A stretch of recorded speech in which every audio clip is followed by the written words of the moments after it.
Poderia.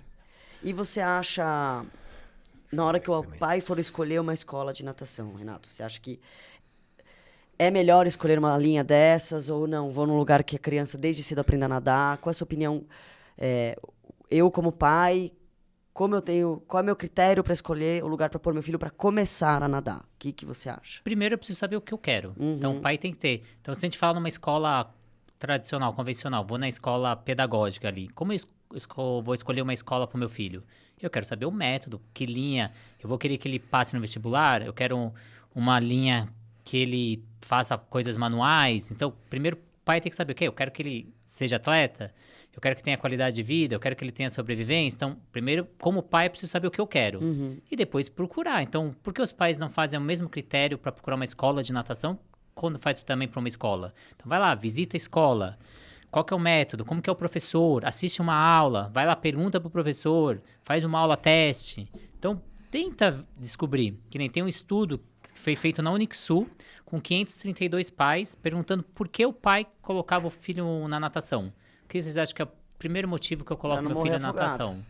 Então, o primeiro é algum problema médico, né? Então, asma, bronquite, então esse é o principal causa. Mas a segunda, sim, é sobrevivência aquática. Então, o pai quer ter o sossego de ir no final de semana e ir pra praia, ir pra fazenda, pro sítio, ou ter a piscina na sua residência e a criança conseguir ter essa autonomia. Então, eu preciso, então, se esse é o meu objetivo, então vou lá. Qual que é o... Aí você chega na escola de natação, eles ensinam, são tecnicistas, ensinam crawl, costas, peito, e não tem sobrevivência aquática. Então, por que eu vou colocar nessa escola? Então, o pai primeiro tem que saber e pesquisar. Então, tenta ver onde ele se enquadra.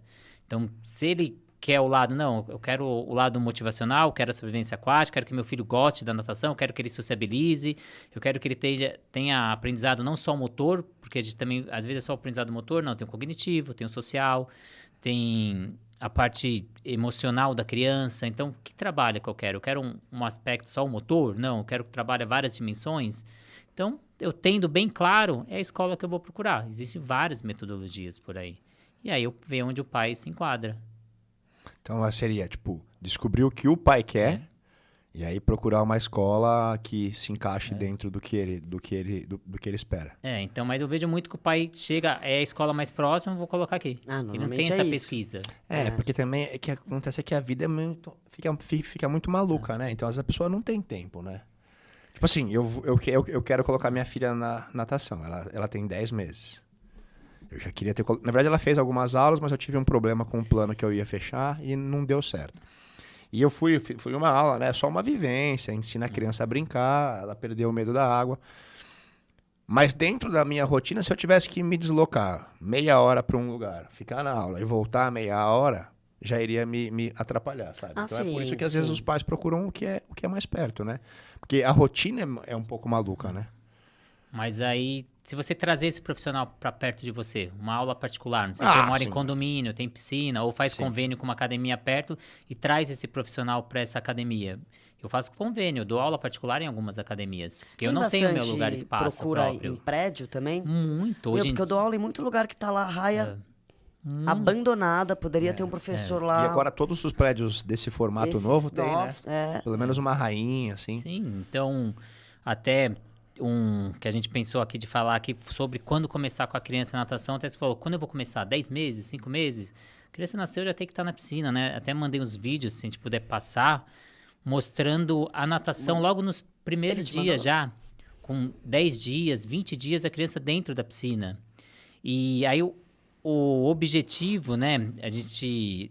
Não é um método da natação criativa, chama-se Ativa Baby, a gente está trazendo isso para São Paulo. É uma professora que era aqui de São Paulo, ela foi para São Luís porque o marido recebeu uma proposta de trabalho lá. Ela começou a trabalhar numa academia, depois ela começa a dar aula de personal, o negócio começa a crescer, ela é especializada em bebês, ela aluga o primeiro espaço dela, ela abre e hoje ela tem 4 unidades. Ela já atendeu mais de 5.000 bebês, ela faz estudos sobre bebês, então... Aí ela faz trabalho terrestre e trabalho aquático com criança. Então, ela faz o trabalho ali, ó. O melhor é fralda impermeável aí. Se a gente olhar esse engatinhar, o que esse engatinhar tem a ver com a natação? A gente fala esse subida. É o cachorrinho. Deve estar desse tamanho, né? Então, se a gente ensinar o engatinhar fora da Usar água, mais- é o mesmo movimento que a gente faz no cachorrinho, que é o natural, dentro da piscina. Então, se a gente for passando os vídeos, né? Pode ir passando. Aí, ela estimulando o sentar da criança, o equilíbrio, a cabeça da criança é maior que o corpo, a tendência não é a criança cair.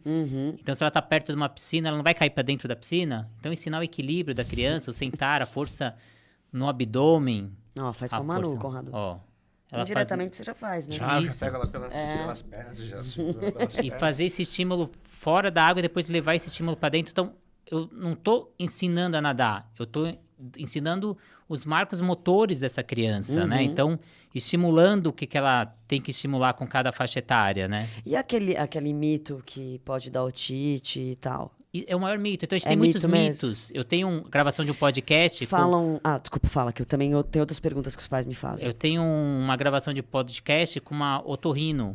Tá no canal. A otorrino falando que isso é mito. Que não tem esse negócio de otite. A gente fala de mergulhar a criança, que vai dar otite. Não tem. Então, eu tenho um especialista falando sobre isso. Que nem a gente fala, é inverno, não vou levar a criança para natação. Eu trouxe uma pneumologista, tá lá no podcast também da Natação Criativa, falando que isso também é mito. Então, a hora que um pai vem me questionar, eu falo. Mas professor de educação física, a gente não tem esse peso. Na hora que eu mando o podcast, um médico falando, aí o peso é outro. Aí pode. É uma boa essa. Aí foi. Então, não sou só eu. O pediatra tá falando, o otorrino tá falando. Aí, então, é a equipe da saúde que tá falando, né?